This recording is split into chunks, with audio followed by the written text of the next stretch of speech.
Well, hello everyone. It's Shooter. Hey, welcome to Weekend Box Scores Swing Trade Notes Edition. I should say War Edition, but we'll skip that. Of course, at the end of the presentation, please do review our disclosures. Okay, market conditions. Obviously, I think we all know what's going on, but I'm still directional. In other words, thinking we're in this flat. However, I'm now weighted with a bearish view on it. I think we break down. And, I spent quite a little bit of time this weekend and really even the later part of last week. I just was drilling down and seeing what some of the top analysts thought, looked at a number of papers. And, so it seems to, the war is probably going to escalate the inflation that was already probably coming as a direct result of the Ukrainian war. And, so I would say that a hard landing is on the table in 2024, maybe by the end of the first quarter or second quarter, depending on really what plays out, I think, with Iran here. So, there's a lot of signs towards, such an economic downturn in the first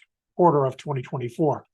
Now, this really is a quick look at that, late cycle signs, a lot of wave fours, a lot of leading and ending diagonals. And, our last stock rally, which, honestly, Iran, may change that premise. I was thinking we would have a blow off top. However, with, conditions ripe for an escalation in the war, that we could come off just as quick as we continue to push higher. And bank earnings were decent, but the market didn't like it.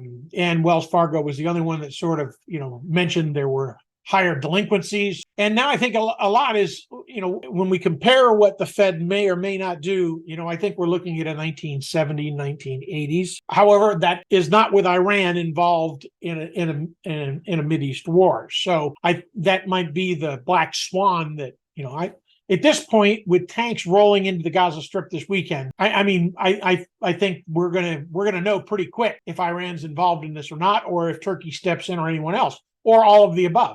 Because to be very candid, if Hamas is going to make the play, they're better off getting everybody on board to do it. So, because that's going to be their last hurrah, or, obviously they knock out Israel, and then, then we're in a whole different ballgame. So, there's so many crazy scenarios. So I think we're in this crucial moment in the markets. I'm calling it in the bull market because, technically our longer term trends have not broken. Now, one analyst, caught my attention.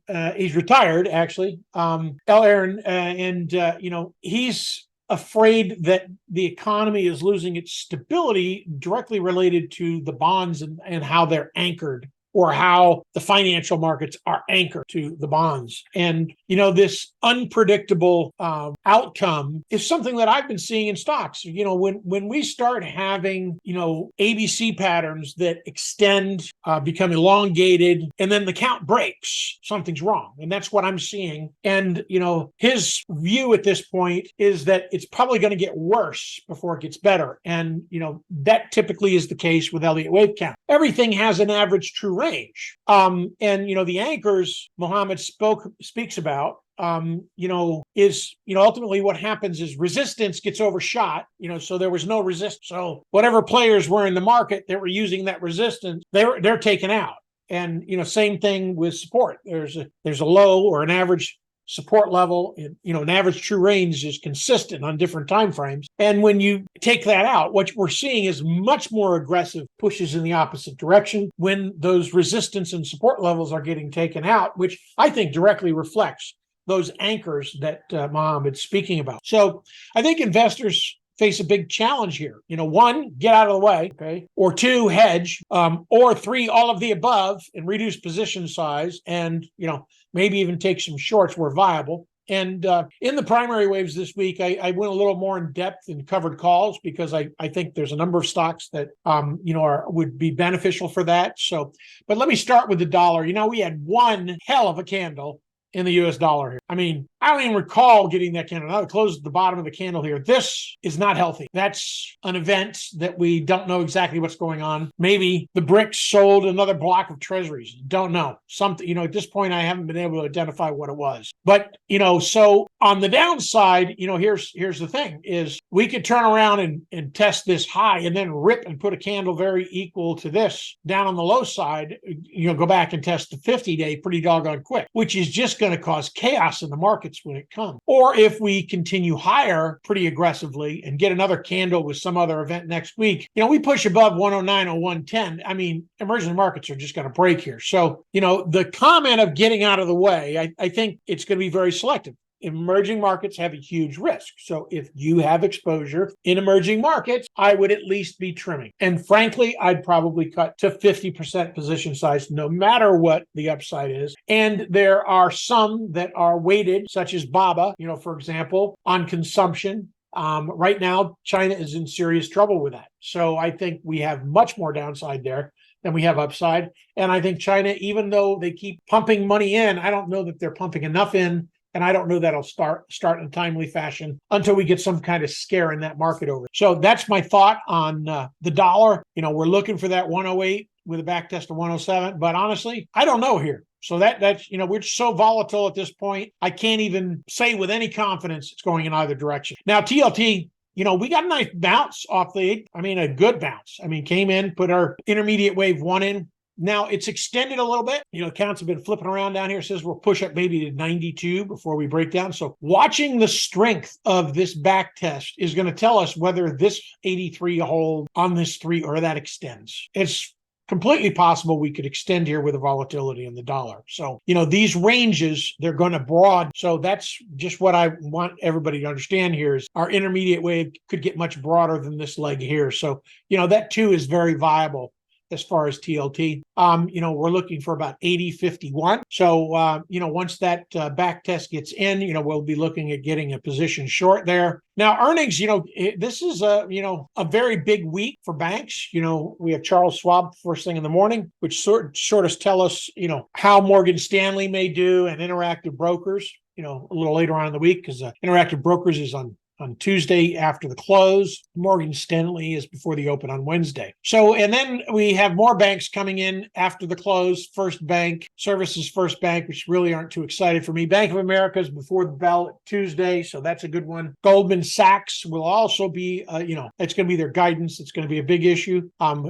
Johnson & Johnson should give us a clear view on where staples are going. Then we have Pinnacle, Wintrust, as well as United Airlines after the close on Tuesday. Now, Wednesday, I think this is probably what everybody's looking for is Tesla after the close and Netflix. That's probably the biggest thing this week. Alico is also there, Discover. And then on Thursday, AT&T, KeyBank is another big one there. Tesla, let's just chat about that a second because it's kind of not done as well right here as I'd like it to be. Went right to my stop. I was saying 251 stop, closed just above that. So I'm probably going to scale. And then if I don't like it going into Tuesday's close, I'm probably going to throw on a straddle of something, $15 on either side, because there is, a little more I think market sentiment that they could miss on margins. At least that was the chatter that I was reading. But still, I'm going to go back to my thesis on Tesla. As long as trend support holds, it really has done nothing wrong. And then we have support right below there. So the question is drive 1, drive 2, is this drive 3? And then we get a little bit of an overshoot on,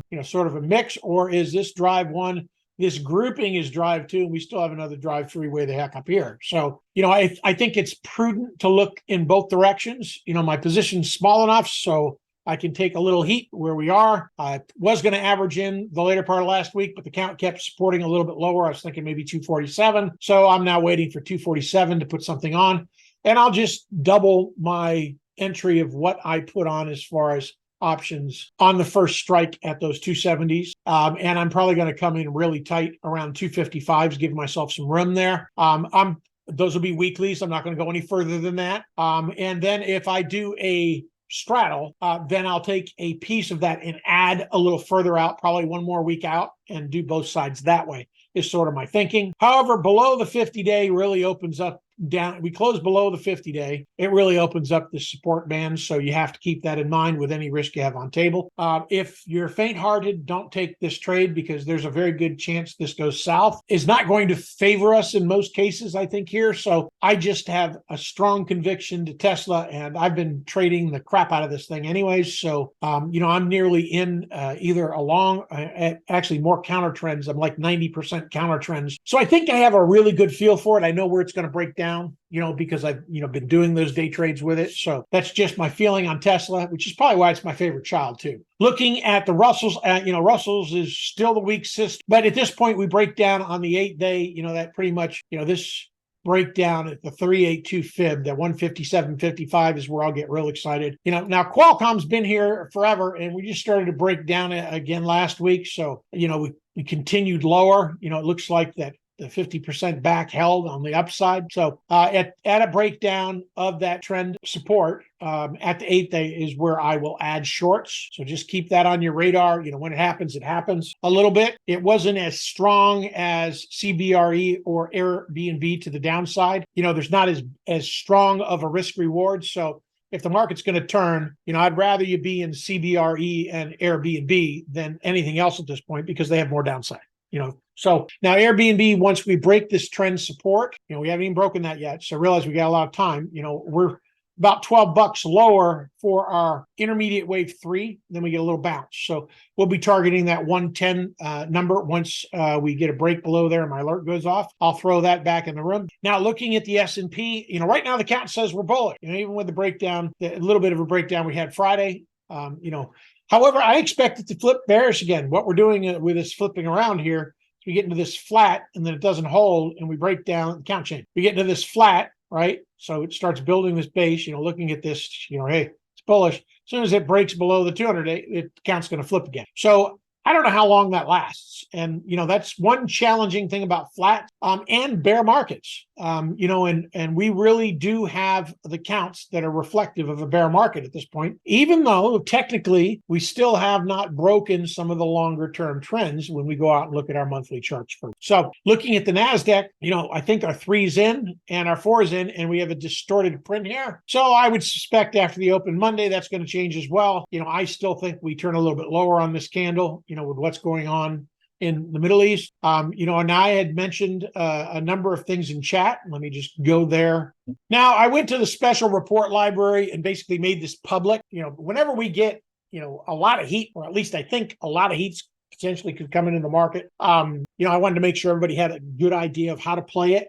So I think escalation is more likely than not, which is challenging for me to say that in many different ways. But just with the rhetoric at this point, and also I think with the conviction, because us sending 2 aircraft carrier groups, implies there's a lot of noise on the bands we're not hearing, and there might also be troop movements we're not hearing about. And then Iran's comments about, warning Israel about continuing the battle in Gaza. So we can be long Brent. We're already starting to see a little buzz there, as I'm producing this video. Long VIX. I wouldn't go too deep if I'm going out there as far as price to strike. Stay close to your current price, or maybe wait for a little back test. But if it's going to take off, I think we know something in the next couple of days or 2 weeks at max. So defense stocks, long SQQ, short the SPY. Now, some names that I like, as far as oil, COP, MRO, and LNG all look good to the long side. SE actually look good to the long side. Now, as far as the defense stocks, LMT and NOC look the best. Gold also got a little bit of a pop. So GLD, GDX, or GDXJ, which is the juniors.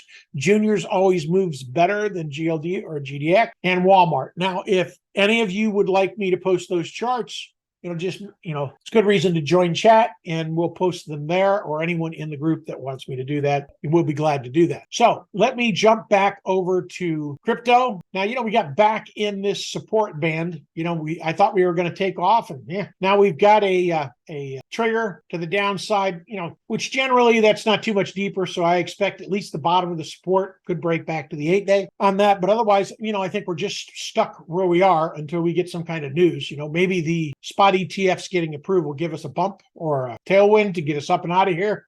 Otherwise, we could be here as long as the S&P is stuck and we're in this mess from not only the Ukrainian war, but also the Israel war. So, and that just sounds weird to say, the Israel war. Okay, GBTC, We're about 20 bucks a share as I produce this chart. SEC again announced that they aren't going to pursue an appeal. So I think a spot Bitcoin ETF is imminent. Right now we're about 17% to the upside. So maybe 22.50, 23 bucks will be our upside. And then hopefully we don't have to wait too long for options, because I will roll 2 options. That's what I will do when that happens. So, Ethereum is a little bit in trouble. We break below this 1707. Then we probably are going to retest this line. Without us getting back above, just price rejection here twice, right to the line. Went up here, overshot it, got rejected, right to it, rejected. That was telling. Maybe I was a little excited here because we started to look green and got back into the band, but it still looks to me like it's not done rolling over. Now, looking at XRP, we're back down to about 48 cents when I produce this. Lots of buzz on this still. I don't know if it ever does get up and out, but at some point, I want my speed line, then I'll put something on. I think I said that before. So that's what we have for this week, folks. Great trading. Until next time.